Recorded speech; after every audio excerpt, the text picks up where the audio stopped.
We'll start with the first round guys here, and the guy at the top is not the one that we've been talking about for the majority of the offseason. We've been saying Justin Jefferson, number one. Jordan Addison goes to the Vikings. Heath Cummings changes his mind. He has the number one pick. He takes Jamar Chase, then Justin Jefferson, then Christian McCaffrey, Austin Eckler, Travis Kelce, and Cooper Kupp, the first 6 picks of the first round. So, Heath, you said this on Wednesday's show with Joe. Now say it again. Why Jamar Chase over Justin Jefferson? Well, I don't want it to sound like I made a big adjustment because of Jordan Addison. I had Justin Jefferson number 1 and Jamar Chase number 2 before the NFL draft, so that they were right there back to back. If you look at last year, Jefferson was 1.1 fantasy points per game better than Jamar Chase was. I expect Jordan Addison's going to earn a larger target share than Adam Thielen did. It'll be a full season of playing with TJ Hawkinson. The main edge that Jefferson had was the fact that he had considerably more targets than Chase. And then I expect also that Chase will be better on a per target basis. He averaged about 11 yards per target as a rookie. That was insane. We knew he wasn't going to repeat that, but it fell to 7.8 last year. For an elite wide receiver like him, I would expect something closer to 9 yards per target, which is basically the same as the difference in what their production was last year, 1.1 fantasy points per game, if he makes that type of improvement. So I think there's a slight improvement from Chase. There's a slight downgrade in total volume from Justin Jefferson, and that's enough to put Chase at number 1. But I have these guys separated by like half a point in my full season projection. So love them both at 1 or 2. Dave, I know for you, you also dropped Jefferson from the top spot. You said that on Monday's show, but you went with Christian McCaffrey. So we got into that on Monday. But in terms of the receivers, is Chase ahead of Jefferson for you as well? He is a non-PPR, not in full PPR. Chase actually led all wide receivers in targets per game last year. That strengthens Heath's case.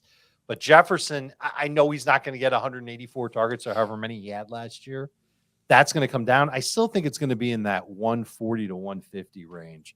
And that just makes me feel a little bit more confident in him in full PPR. I guess I can make the case for, I think this is easy. Chase could score more touchdowns than Jefferson, right? He did that last year, and he played fewer games. So if they're both playing 17-game seasons, Chase might outscore Jefferson by 3 or 4 touchdowns. The question is, will there be enough in the receiving game for Jefferson to make up for that? And my guess is going to be yes. I think it'll be really close, but Jefferson's the one that I would lean toward. See, the reason I don't think the targets come down significantly is this is what Kevin O'Connell told us they were going to do with Justin Jefferson. Coming from that Rams system where Cooper Kupp had 191 targets the year that those guys were together, then he gets 184 targets in terms of Jefferson in O'Connell's first year. I don't think Addison's getting that much more than the 107 targets that Thielen had. And I guess this is just how we're viewing Jordan Addison. I think it might be maybe 115, maybe 120. So Jefferson goes from 184 if we're keeping it on the same pie scale. Then maybe he goes to 184 to 175. I just don't see it's going to be like a huge dip in production. I think it's going to come from Hawkinson. I think it's going to come from Osborne. I think that's where Addison's targets are going to come from if there's a dramatic leap from where he's going based on Thielen's numbers. So to me, Jefferson's still the number 1 overall pick. I have no problem with the Addison selection going to Minnesota. I think that might help him, because Addison might be a little bit better than Adam Thielen in terms of production. So maybe there's a little bit less of a bracket situation or double coverage situation going in Jefferson's direction. So I don't think this necessarily hurts him to the degree that it's going to drop. And I know we're talking about dropping from one spot to the next. So it's not like right, but this is important. It's important for people that are drafting early on. Oh, sure. Here's the question for you. What does the target difference need to be between Jefferson and Chase for you to buy into Chase as the number 1 receiver?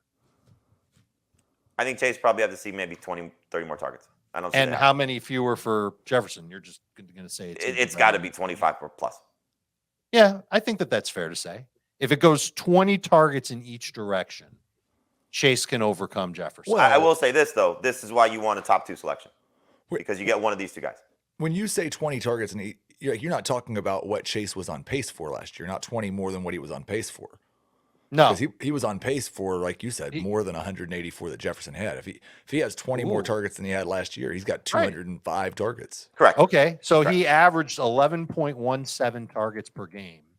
I'm nerding out here with going to the 100th decimal, and Jefferson was at 10.82. So a difference of 0.3 targets per game in Chase's favor. If he plays 17 games, that comes out to what, like 5 more targets? Yeah. Heath, There's you're also, the master. again, if we're looking at additions to rosters, I think Irv Smith's an upgrade over Hayden Hurst in terms of talent if he's able to stay healthy and be on the field. So a guy that might command a few more targets at the tight end position. Might And who command know, a few more touchdowns. but this is still a pretty good Cincinnati receiving core. I think it's better on the whole than it is for the Vikings. So I mean, look, again, these guys are awesome. It's as we talked about yesterday, it's not a bad spot to be in if you have one of the top 2 selections. So again, those receivers go 1 and 2. Chase goes 1, Jefferson goes 2, Dave gets Christian McCaffrey at 3, Austin Eckler goes to Thomas Schaefer at 4, Travis Kelce at 5, again keeping the tight end in the top 5 overall selections, and then Cooper Kupp comes in at 6. So not a huge surprise in terms of the names in the top 6, but different order again with the top of Jamar Chase going first.